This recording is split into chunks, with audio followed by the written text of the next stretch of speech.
মা বাড়ি যাও, মা ছেড়ে দাও, ওই তো উঠছে না বাবা।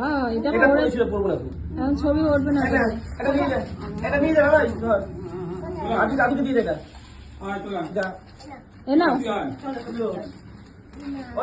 এখানে সুন্দর করে সবটা মা সাজিয়ে গুছিয়ে নিয়েছে। এবার সন্তুকে আশীর্বাদ করে নেবে। মা সকালবেলায় গিয়ে ঠাকুর মন্দিরে পুজো দিয়ে এনেছিল, তো এই ধাগাটা এবার মা ওর হাতে পরিয়ে দিচ্ছে।